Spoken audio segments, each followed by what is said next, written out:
Bonjour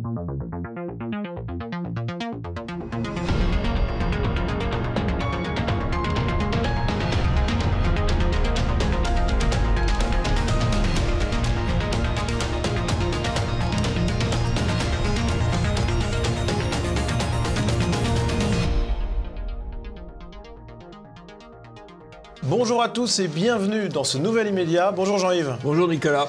Et au sommaire, aujourd'hui, nous reviendrons d'abord sur la dissolution de Génération Identitaire décidée par Gérald Darmanin. Puis nous analyserons les conséquences de la grave agression d'un journaliste du média régional L'Union par un immigré algérien. Nous reviendrons ensuite sur l'actualité médiatique de la semaine dans notre traditionnelle revue de presse. Et enfin, nous conclurons cette émission avec une analyse des prévisions de l'INSERM et des médias sur le Covid-19. Immédiat numéro 338, c'est parti.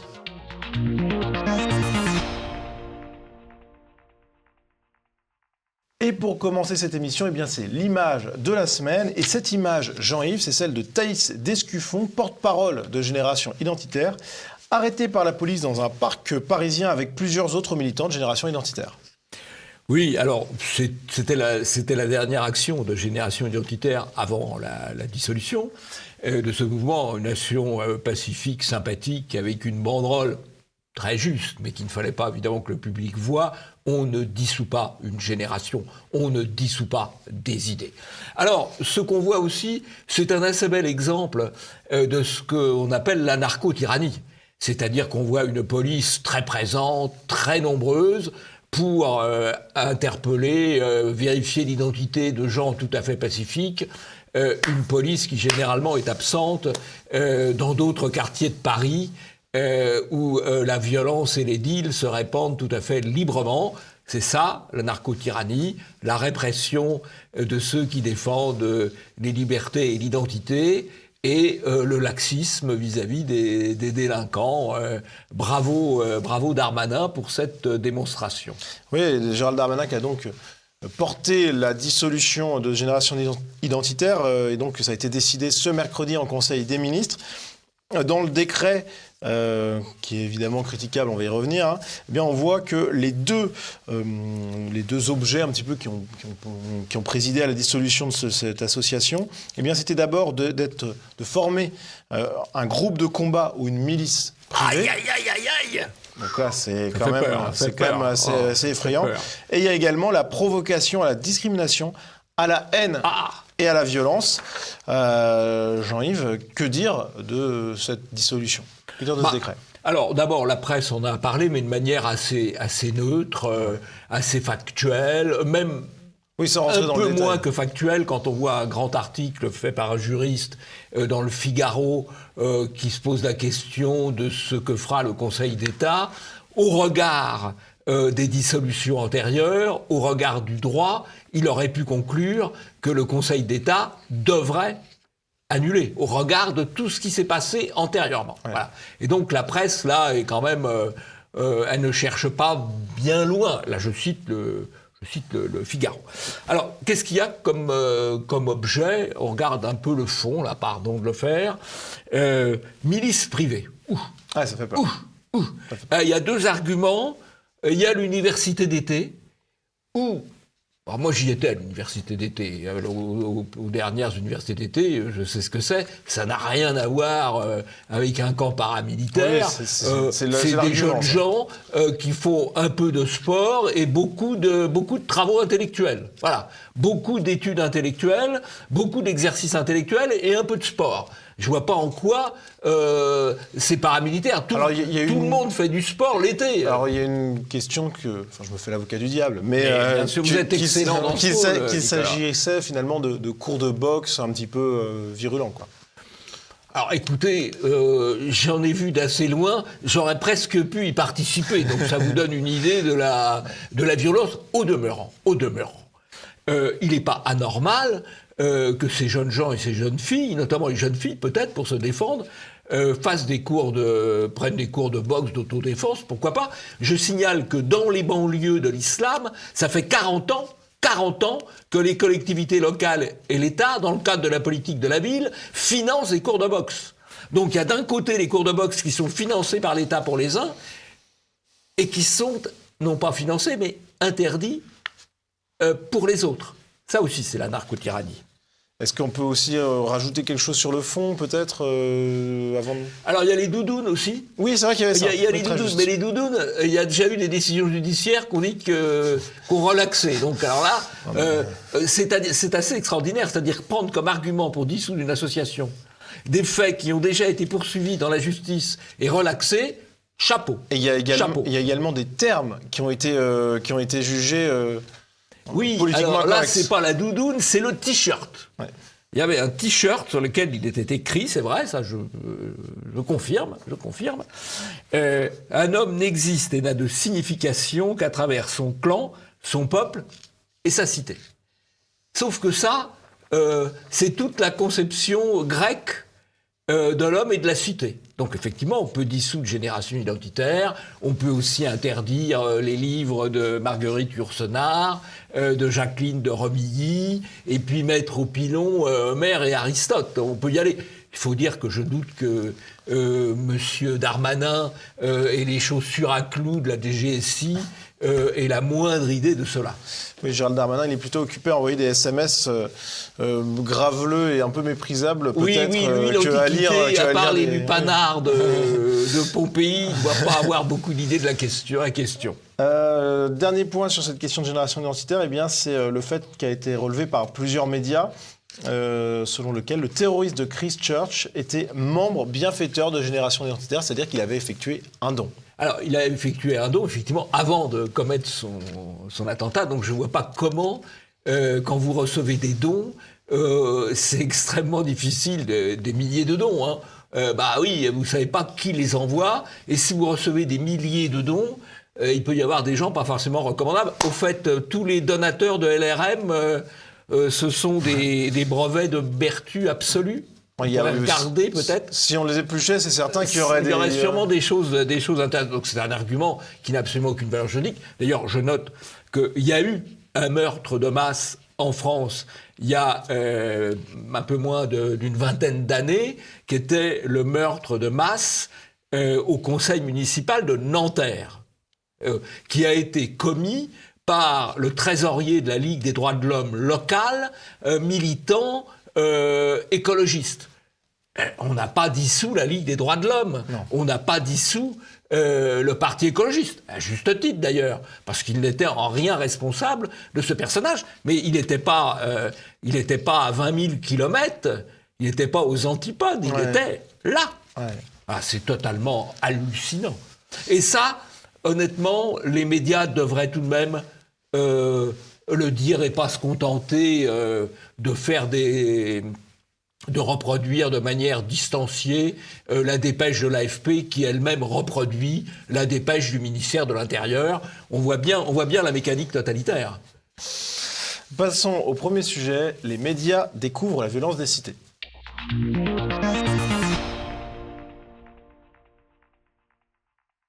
Samedi 27 février, un photographe du média régional L'Union était violemment agressé lors d'un reportage dans une cité de Reims, violemment agressé et laissé pour mort.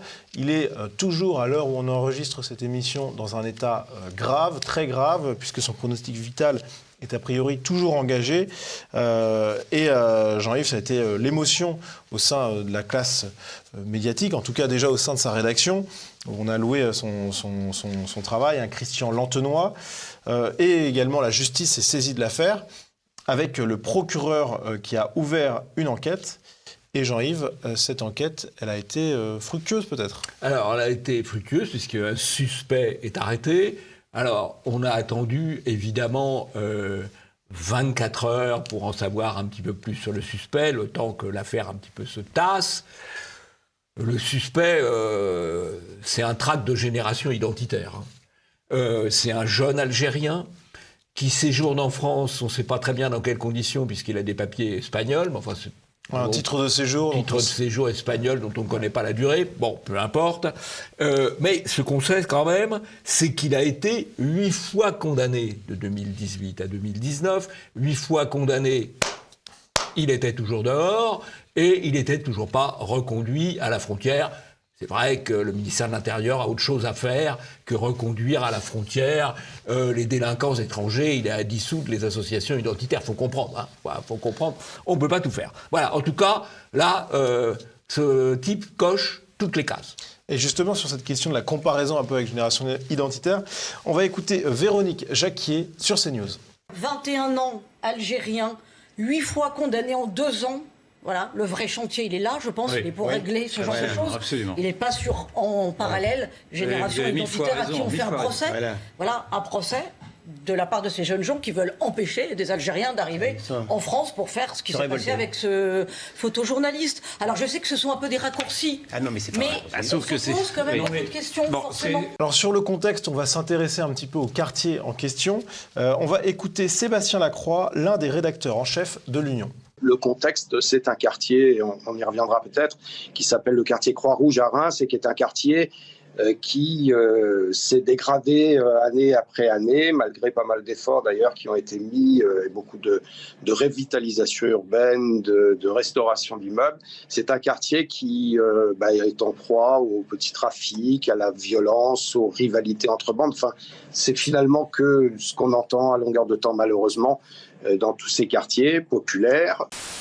Ce quartier, en fait, c'est un quartier qui n'est pas vraiment un ghetto. À savoir que dans le quartier Croix-Rouge, il y a un hippodrome, il y a l'université, il y a l'école supérieure de commerce qui s'appelle Neoma, il y a des supermarchés, l'hôpital jouxte ce quartier. Donc, c'est pas un espèce d'État dans l'État. Alors, ce qu'il nous dit est intéressant. D'abord, il parle assez bien la novlangue, hein. Il nous parle de quartiers populaires, alors que c'est des quartiers d'immigration, bien évidemment. Alors, ce qui est tout de même très intéressant, c'est qu'on découvre que c'est pas du tout un quartier paumé. C'est un quartier dans lequel on a fait des investissements publics, dans lequel la politique de la ville a dépensé des dizaines de millions, peut-être des centaines de millions. C'est un quartier qui a été sous perfusion de crédit public. Et manifestement, sans aucun résultat. Donc c'est intéressant ce qu'il nous dit. Et ce qu'il ne nous dit pas finalement aussi, parce que bon. Ce qu'il nous dit pas. Oui. Non. Il n'en tire pas les conclusions, bien sûr.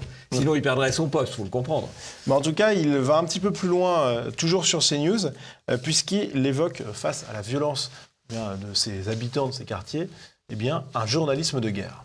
Il devient quasi impossible de faire des enquêtes en profondeur dans un quartier comme ça. Parce que, et je pense que c'est exactement pareil, voire pire d'ailleurs dans l'Essonne ou dans le 9-3, on est sur du journalisme, je vais dire, de guerre, parce qu'il faudrait avoir, comme on dit, des appuis, des fixeurs, comme on dit, sur place pour pouvoir faire correctement son travail. Ça sera un travail de très longue haleine, avec beaucoup de risques. Et donc, de ce point de vue-là, on n'y va plus. L'expression journalisme de guerre est très forte, parce que ça veut dire quoi ? Ça veut dire que ces quartiers sont désormais des quartiers étrangers, des quartiers qui échappent totalement à la loi commune, et qui échappent totalement à la loi commune, en partie à cause de la complaisance des médias qui, pour prendre un exemple, ont contribué à faire que la police y soit interdite. Puisque à chaque fois que la police intervient, si ça tourne mal, ils ont chargé la police. Qu'on se souvienne des affaires Adama, des affaires Théo et j'en passe. Et donc, les médias ont contribué à faire en sorte que la police ne puisse plus aller dans ces quartiers. Puis après la police, c'est les pompiers qui sont caillassés, parfois les médecins. Parfois les médecins, effectivement. Bon, et maintenant les journalistes. Bah oui, les cocos, ça finit par arriver. Et donc, on voit vraiment qu'on a là des enclaves extraterritorial. Et ce qui est très intéressant, c'est Stéphane Lacroix, il finit son propos en disant, en faisant une démonstration journalisme de guerre, donc nous n'y allons plus. Donc ils n'y vont plus, mais en plus, ils contribuent à interdire ou à diaboliser ceux qui disent ce qui se passe dans ces quartiers où ils ne vont plus. C'est vraiment, c'est un aveu, Alors, qui est intéressant. On est triste pour eux. Ce photographe devait faire son travail avec courage. Mais c'est toute la profession qui devrait s'interroger. Mais en fait, ils ne vont pas au bout. On le verra même après, au fur et à mesure du sujet. Mais ils posent des questions, mais ils n'apportent pas toutes les réponses possibles. En tout cas, Jean-Yves, On peut noter que malgré un tweet du syndicat national des journalistes et globalement quand même un émoi dans la profession qui était assez important, la couverture médiatique, elle n'a pas été si forte que ça. Ça a d'ailleurs été noté par Pascal Praud qui a violemment attaqué le parti pris idéologique des médias. Les médias choisissent parfois leurs victimes ou leurs affaires. Je trouve que l'affaire de Reims est très peu médiatisée, pour tout vous dire. Très peu médiatisée depuis hier. Pourquoi ? Parce que ça ne correspond pas à la grille idéologique, parfois, des médias mainstream. Si dans une manif de Génération Identitaire, un journaliste est attaqué par un des membres de Génération Identitaire, toute la presse ouvre dessus. Aujourd'hui, les médias jouent un rôle très fort, peut-être plus fort qu'avant.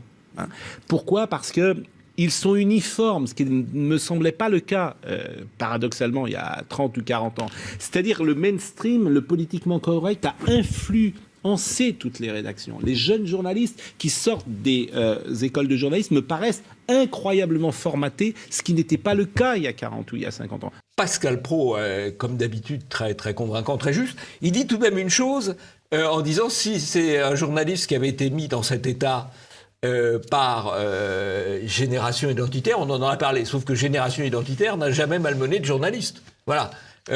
Donc, même là, il...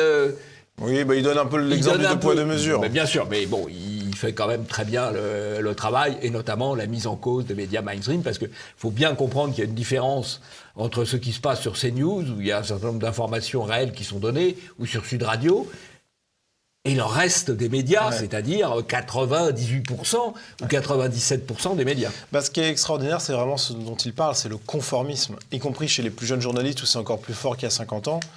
Et c'est ce qui explique finalement qu'il y a les cités où on ne va plus, mais on ne dit même plus qu'on n'y va plus, où on ferme les yeux, on occulte totalement. Enfin, c'est assez hallucinant. Alors, sur les écoles de journalisme, je crois qu'il y a deux phénomènes. Il y a le phénomène que les gens qui les forment sont les plus engagés, qu'elles sont toutes à monoculture, et qu'elles forment des gens moins cultivés, parce qu'il y a une régression quand même culturelle en France et en Europe depuis 1 à 2 générations. Et donc, ayant moins d'esprit critique. Oui, mais c'est ça. Et donc, beaucoup plus à la nuance. Il y a pas de nuance. Beaucoup plus soumis, beaucoup plus conformistes. Ils sont incapables d'envisager des hypothèses qui sont politiquement incorrectes. Et d'ailleurs, on va le voir avec cet article, cette tribune dans le Figaro Vox, de Christophe Deloire, secrétaire général de Reporters sans frontières. Et Jean-Yves, donc, dans cette tribune intitulée « Les banlieues, terrain hostile à bas bruit pour les médias », il y a un espèce d'aveuglement quand même. Oui, alors le Figaro Vox, c'est censé être quand même la partie droite du Figaro. Là, elle donne la parole au directeur de Reporters sans frontières, pourquoi pas. Il y a eu d'ailleurs de bons Reporters sans frontières, puisque dans le temps, il y a eu Ménard. Bon, voilà.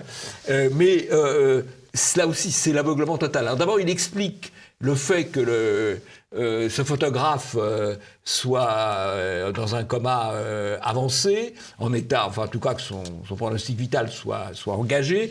Il explique ça, alors c'est très chic, par la désintermédiation. C'est-à-dire le fait qu'il puisse y avoir de l'information en dehors des médias, c'est ce qu'on appelle les réseaux sociaux, les images qui circulent, fait que comme on n'a plus besoin des médias, on peut leur casser la figure. Alors c'est toujours la faute des réseaux sociaux. L'explication savante, c'est la faute des réseaux sociaux. Et puis, il explique ça de manière générale et il met sur le même plan cette agression qui vise à tuer. Qui vise à tuer ou qui aurait pu déboucher sur une mort s'il n'y avait pas des services de soins particulièrement performants, avec les agressions dont les journalistes ont pu faire l'objet, notamment lors des manifestations de Gilets jaunes. Alors c'est vrai que les journalistes ont fait l'objet de conduites de Grenoble lors des manifestations de Gilets jaunes, mais absolument pas le même degré de violence. Donc il compare deux choses qui ne sont pas à la même échelle. Mais toujours pour éviter l'éléphant au milieu de la pièce, c'est-à-dire éviter de mettre en accusation, d'accepter la responsabilité de populations qui, là en l'occurrence, un Algérien condamné à 8 reprises en 2 ans n'ont rien à faire sur le territoire. Il n'y a pas de responsabilité de population, mais il y a la responsabilité d'individus dans un vivier de population. Exactement. Non, cette reprise politiquement correcte. Vous avez tout à fait raison, mais c'est qu'en gros, on ne dit pas là... On cache. On parle des gilets jaunes, on parle des réseaux sociaux, au lieu de dire que cette personne-là, elle n'avait strictement plus rien à faire en France. C'est assez intéressant. Il ne doit pas y avoir le mot immigration dans le papier. Enfin, à revérifier peut-être. Alors qu'il y a le mot gilet jaune et il y a le mot réseaux sociaux. C'est quand même formidable. C'est l'aveuglement. Donc on voit qu'ils sont confrontés à la violence, les journalistes, mais ils ont un petit peu de mal encore à comprendre pleinement ce qui se passe. On espère qu'ils comprendront rapidement avant de nouveaux drames. Et nous, on va passer à la revue de presse.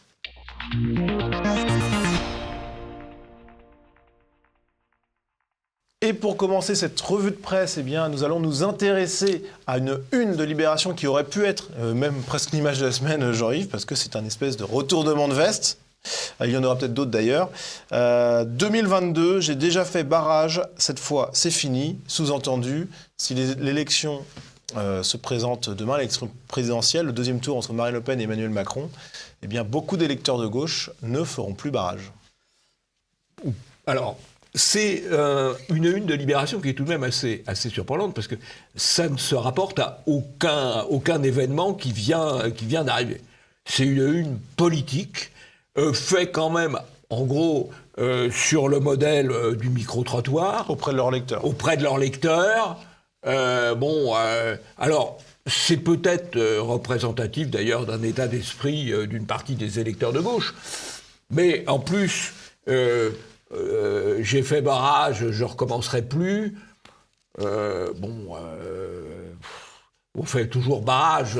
La dynamique d'un second tour n'est jamais la même que le premier. Donc c'est quand même, ça ressemble beaucoup plus à une opération politicienne, peut-être pour se poser la question est-ce que Macron est le bon candidat, je ne sais pas. D'accord. Mais c'est pas vraiment un événement, quoi. C'est pas vraiment un événement. Vous pensez qu'en fait Libération essayait un peu d'aiguillonner un peu la gauche pour qu'elle trouve un candidat, quoi. Peut-être aiguillonner la gauche pour trouver un candidat, aiguillonner le centre-gauche, la gauche sociétale pour trouver un autre candidat que Macron, etc. Je pense qu'ils sont plus dans le jeu politique que dans l'analyse de faits réels. Okay. Et puis entre nous, les lecteurs de Libération, ça n'a rien de représentatif. Oui, ils sont pas nombreux déjà. Ils sont pas nombreux, il n'y en a pas beaucoup. Et ils sont absolument pas représentatifs. Oui, c'est vrai. Mais ceci étant dit, ça montre quand même quelque chose malgré tout. Mais effectivement, la vérité d'aujourd'hui n'est pas celle de demain. Alors, on va passer à une autre grosse actualité médiatique et politique de la semaine, Jean-Yves. C'est celle, bien entendu, de la condamnation de Nicolas Sarkozy pour corruption et trafic d'influence. Et Jean-Yves, tous les médias en ont parlé. Tous les médias en ont parlé à juste titre, parce que c'est typiquement quand même dans le conflit entre le pouvoir politique et le pouvoir judiciaire. Voilà. Donc c'est assez normal que tous les médias en ont parlé. Et Jean-Yves, il était même interviewé aux 20h de TF1. Oui, c'est assez normal compte tenu de l'importance quand même au moins symbolique de l'événement. Bon, ça s'explique aussi, et il avait eu comme témoin de son deuxième mariage Martin Bouygues, patron de TF1, en même temps d'ailleurs Carnot, patron du Parisien et d'autres. Bon, ça aide, mais c'est pas tout à fait anormal, parce que c'est quand même un événement qui est au choc du pouvoir judiciaire, du pouvoir politique. Le pouvoir judiciaire quand même qui est très interventionniste. C'est quand même le coup d'État judiciaire qui a permis l'élection de Macron au détriment de Fillon. C'est un coup d'État judiciaire qui va empêcher Mme Barège d'être candidate au régional en Occitanie. Bon, c'est un vrai sujet quand même. Qui n'est pas trop traité sous cet angle-là, y compris d'ailleurs par Sarkozy qui n'utilise pas l'expression justice politique, sur en quoi, à mon avis, c'est son affaire. Pour lui, il déclare même, on le retrouve dans le Figaro notamment, que finalement, il a été condamné presque comme un petit Français de sang mêlé. Pourquoi ? Parce qu'il a dit il est nécessaire d'avoir plus de diversité dans le recrutement des magistrats. J'ai rappelé un jour que j'étais moi-même un petit Français de sang mêlé. J'aimerais que ces Français de sang mêlé soient mieux représentés dans toutes les corporations. Les civilisations disparaissent sous l'effet de la consanguinité, pas sous celui de la diversité. Je ne pense pas qu'il ait une grande culture historique quand il affirme ça, mais bon, après tout, c'est son droit. Mais en tout cas, il a riposté sur ce terrain-là. Et riposte sur les juges en leur reprochant de ne pas avoir une composition suffisamment politiquement correcte. Ouais, il les déborde sur le politiquement correct. Bon, toujours sur le rayon judiciaire, Jean-Yves, on voit une juge qui estime nécessaire un procès de Vincent Bolloré dans une affaire de corruption liée au Togo. Est-ce qu'on peut rapprocher ça un petit peu de l'affaire Sarkozy, peut-être ? Alors, je pense que Bolloré est sous la pression du pouvoir politique, et du pouvoir politiquement correct, et du pouvoir médiatique, et donc il devient, à partir du moment où le pouvoir politique est contre lui, parce qu'il vise à développer un groupe de presse un peu différent des groupes de presse politiquement corrects, il est sous le feu du pouvoir politique, il est sous le feu du pouvoir médiatique, et bien entendu, il devient un gibier intéressant pour les juges. Voilà. Alors, dans l'actualité, on va plutôt s'intéresser à un réseau social avec Facebook qui a censuré des Kurdes syriens pour protéger son business en Turquie. C'est 01net qui nous l'apprend. Finalement, un coup de pression d'Erdogan a amené Facebook à censurer des pages kurdes. Oui, Facebook censure partout. Facebook censure en France, à la demande du pouvoir politique. Ils ont censuré d'ailleurs Génération Identitaire avant la dissolution. Ils censurent Trump aux États-Unis. Donc quand vous censurez quelqu'un qui a 75 millions d'électeurs... Oui, on n'est plus à ça près. Il n'y a pas de raison de se gêner pour faire plaisir à Erdogan. Ce qui est intéressant, c'est que autant la censure, on va dire, contre Génération Identitaire ou Trump même, voilà, elle a été faite au nom du politiquement correct et du bien. Là, c'est pas ça. Là, pour le coup, les Kurdes sont plutôt dans le camp du bien. Plutôt dans le camp du bien. Oui, c'est assez compliqué, les Kurdes. Ils embêtent beaucoup de monde. Donc voilà. Mais enfin, on est sur autre chose. Là, on est vraiment sur une pression purement business, quoi. Mais oui, ils s'y sont pliés quand même. Autre actualité, c'était la semaine dernière le Telegram qui a réalisé un petit exploit, Jean-Yves, puisque 10 suspects ont été interpellés le 29 mars pour possession de 13 kilos de cannabis, ce qui est plutôt pas mal. Et c'était des suspects venus de régions parisiennes. Et pour le Telegram, leur prénom était étrangement uniforme, on va dire. Oui, Amélie, Anaïs, Alain, Héloïse, Mathieu, Henri, à mon avis, ils doivent venir de Versailles. Versailles paroisse, je pense. Alors, je pense qu'ils viennent de Versailles paroisse. Il y a une explication alternative, c'est que les prénoms ont été modifiés, nous disent les auteurs de l'article. Alors, c'est là que ces journalistes de la PQR deviennent des génies, quoi. Parce qu'ils changent tous les prénoms, et tous, on peut penser dans le même sens. Ils auraient pu être un peu plus variés, quand même. Non, là, c'était... Là, la région parisienne manque de diversité. Oui, clairement. On va passer à une actualité justice, avec l'ancien ministre Jean-Michel Baillet, entendu sur des accusations de viol sur mineurs. On en parle parce que c'est une actualité médiatique, puisque c'est le patron de la Dépêche du Midi. Il y a eu prescription, les faits il a été entendu, rien de plus, bien entendu. Présomption d'innocence. Absolument. Mais la gauche morale cumule les belles affaires. Ouais. Qu'elles soient avérées ou non, toujours on regarde avec prudence. Mais en tout cas, il y a beaucoup d'accusations contre les grands cadors de la gauche morale. Alors, il faut quand même dire que la Dépêche du Midi avait détruit Baudis, qui était un grand baron local, sur la base d'une série d'accusations totalement mensongères. Voilà. Donc, on a bien sûr la présomption d'innocence pour Baillet dans cette affaire-là, pas dans la destruction d'un adversaire politique par son média, il y a maintenant peut-être une vingtaine d'années. Et pour finir, Jean-Yves, sur une note plutôt positive, eh bien, on va s'intéresser à ces fameux scénarios de téléfilms français, très politiquement correct, avec Marina Foïs qui a tourné dans un téléfilm. Le scénario, c'est le suivant. L'histoire d'une militante FN qui tombe amoureuse d'un réfugié dans la jungle de Calais. Une très belle histoire, nous dit Télécâblesat. Donc... Oh, ça doit être émouvant. Ouais, ça va être émouvant. La propagande ne s'arrête jamais. C'est incroyable. La propagande ne s'arrête jamais. Donc on suivra ça, on sera devant notre poste de télévision peut-être, il y a peu de chance quand même, on va pas se mentir. Passons à notre deuxième sujet, Covid-19, les prévisions de l'INSERM et des médias.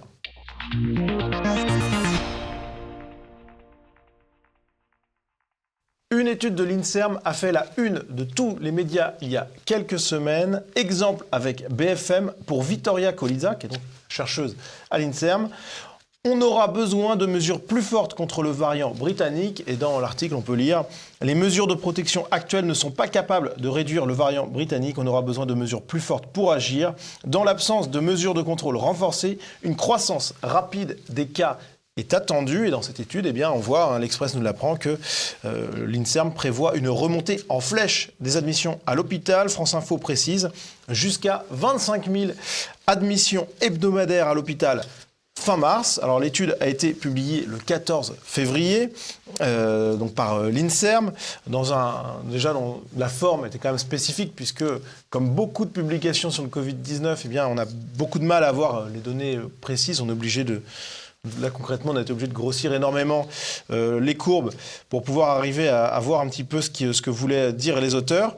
Et cette étude, eh bien, elle a été beaucoup mise en avant par Olivier Véran, qui a tout simplement invité Vittoria Colizza, donc la chercheuse qui a mené cette étude, à son point de situation hebdomadaire sur le Covid-19, une conférence de presse. Et on va le voir tout de suite avec cet extrait.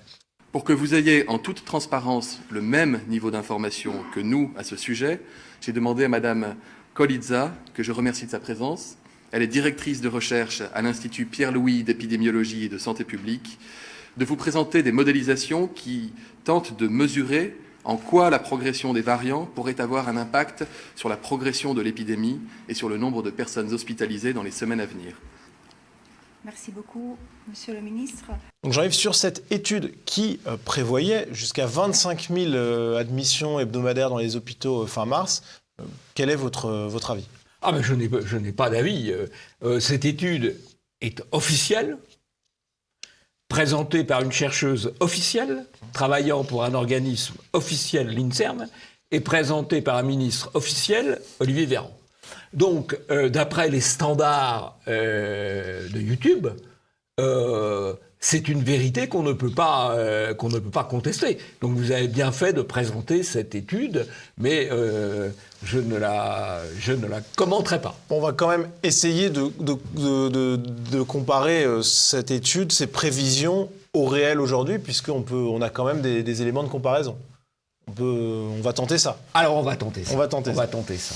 Alors déjà, il faut avoir en tête que la courbe qui était présentée par les études d'admission à l'hôpital allait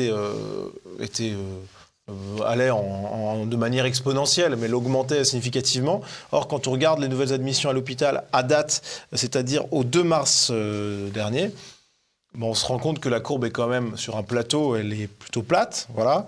Et on est à 1365 entrées à l'hôpital en moyenne sur 7 jours mobiles, ce qui nous donne, quand on multiplie ce chiffre par 3, ce qui nous donne environ 9560 personnes. Et alors, il y avait plusieurs scénarios qui étaient présentés par cette étude, des scénarios avec un relâchement des mesures restrictives, une continuation des mesures telles quelles, et un renforcement des mesures, sans forcément aller jusqu'au confinement, mais avec un renforcement des mesures sanitaires. Donc on va commencer par le scénario qui prévoyait bien des mesures moins contraignantes, ce qui n'a pas été le cas évidemment, il n'y a pas eu de fin du couvre-feu, etc. Eh bien, à l'heure actuelle, c'est-à-dire en semaine 9, eh bien, il était prévu par ce scénario de l'INSERM environ 17 000 admissions par semaine. Aujourd'hui, on est donc à 9 560, ça veut dire 7 440 en moins. Voilà. C'est-à-dire pratiquement la moitié en moins. Oui, exactement. D'accord. Donc ça, c'était s'il y avait eu des mesures moins contraignantes. Officiels de Santé publique France par rapport aux chiffres officiels de l'étude de l'INSERM. Exactement. Alors il y a eu une autre prévision donc avec des mesures restant stables. Concrètement, c'est à peu près ce qu'on a eu. Eh bien, selon cette étude de l'INSERM, il y aurait eu environ 14 000 admissions par semaine aujourd'hui, sauf qu'on voit qu'effectivement, bien, on est à 4 500 de moins environ que ce chiffre-là. C'est-à-dire à peu près 35% de moins entre les chiffres officiels observés et les chiffres officiels annoncés. C'est très précis, effectivement, on est dans les clous. On espère être dans les clous, parce qu'on ne sait jamais. Les censeurs sont tellement imaginatifs. Et en tout cas, on a eu également, donc, on avait une autre prévision qui était avec un durcissement des mesures, donc c'est-à-dire avec, sans aller jusqu'au couvre-feu, mais un durcissement des mesures sanitaires. Donc là non plus, on n'a pas eu.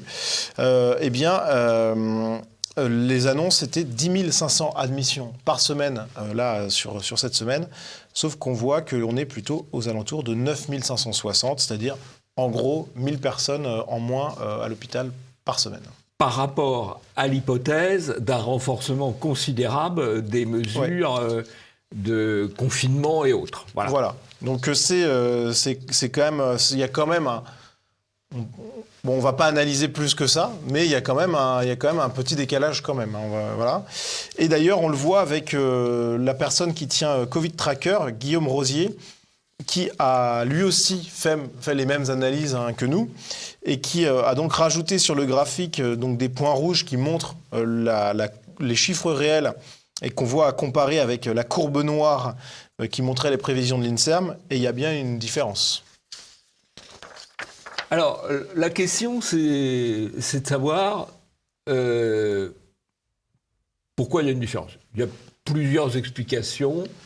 La première, c'est que la commande politique de la recherche pouvait être une commande un peu orientée. Je ne sais pas si c'est le cas. Ça a été le cas en Allemagne. On sait que ça a été le cas en Allemagne. En mars de l'année dernière, il y a eu un article de Die Welt qui n'a pas fait beaucoup de bruit, mais qui montrait que le ministère de l'Intérieur allemand avait passé une commande scientifique à visée inquiétante. Honnêtement, je ne sais pas du tout si c'est le cas. La deuxième explication, qui est peut-être tout simplement la bonne, c'est qu'il est extrêmement difficile pour un modèle de prévoir le réel. Parce que dans le réel, il y a toujours des choses, des données qui échappent à la mise en forme mathématique. Ouais. Voilà. Là, apparemment, ils ont mis en forme mathématique les évolutions de l'ancien virus, on peut dire, et du variant anglais. Mais il y a d'autres données. Il y a le climat, il y a le temps, plus exactement, il y a la météo, il y a des tas de choses. Et donc, le modèle, il ne peut pas totalement appréhender le rêve. Je fais un petit commentaire supplémentaire. Pour le moment, je pense que c'est encore autorisé. Je pense qu'il peut y avoir les mêmes problèmes avec beaucoup de modèles climatiques qui font tourner des variables. Bon, alors, est-ce qu'elles représentent ou non le réel ? Alors là, c'est plus difficile à savoir. Parce que quand on vous dit il y aura de la vigne en Angleterre en 2050, c'est peut-être vrai, mais c'est possible. Mais il faut attendre 30 ans. Un peu, quoi. Voilà. Oui, alors que là, on a les analyses là, on directement. Le voit un peu plus vite. Bon. Alors, ceci étant, peut-être que ça va repartir brutalement... peut-être que ça va continuer à se stabiliser, peut-être que ça va baisser, peut-être que ça va remonter. L'incertitude, elle existe toujours, forcément. En tout cas, on a déjà eu un petit peu des annonces comme ça qui ont été un peu niées par les faits. On a, par exemple, le Conseil scientifique qui avait évoqué des courbes très fortes, en très forte augmentation pour demander un confinement en janvier. Finalement, les chiffres avaient démenti ces prévisions. De même, Emmanuel Macron, qui était inspiré de l'Institut Pasteur, avait annoncé, quoi qu'il arrive, 9000 personnes en réanimation à une date. Finalement, il y en avait beaucoup moins. Bon, il y a quand même des petites différences, quoi. Bon, pour conclure ce sujet, Jean-Yves, petite info médiatique, puisque des journalistes de BFM TV et d'autres personnes d'ailleurs auraient été pris un peu la main dans le sac. Alors, d'après le Canard enchaîné et d'après Capital, il y aurait eu des consultants de plateau, des médecins de plateau de la PHP, des consultants de la PHP au service de BFM TV, un officier de la brigade des sapeurs-pompiers et quelques chroniqueurs aussi. Quelques chroniqueurs de BFM TV qui auraient été pris dans un déjeuner, dans un restaurant clandestin. C'est terrible, là. Alors, bon... C'est un peu plaisant, finalement, comme information. Ça prouve peut-être qu'ils ne sont pas totalement convaincus de ce qu'ils racontent, quoi. Voilà, c'est un peu ça que tout le monde a le droit de déjeuner dans des restaurants clandestins, mais pas eux. Ouais, voilà. C'est enfin, comme... tout le monde, personne n'a le droit de déjeuner dans des restaurants mais clandestins, mais eux encore moins. Ils font la leçon à longueur de journée pour finalement aller au restaurant. Bien écoutez, Jean-Yves, vous avez un coup de chapeau pour finir cette émission. J'ai un coup de chapeau, comme souvent, enfin tous les 2 mois, ou fréquemment, pour Conflit, la revue de géopolitique, qui vient de faire un numéro consacré à la géopolitique de la peur, la stratégie de la menace. Je crois que c'est vraiment à lire en ce moment. Et la couverture est très belle. Est assez chouette. Ouais, elle est marrante. Entre le gars de Canon au Capitole, le chinois, le virus, Greta, voilà, c'est parfait. Joli. C'est pas mal du tout. Eh bien, écoutez, c'est noté, Jean-Yves. Merci à vous tous d'avoir regardé cette émission. Partagez-la au maximum, diffusez-la autour de vous. Et Jean-Yves, on se dit à la semaine prochaine. À la semaine prochaine.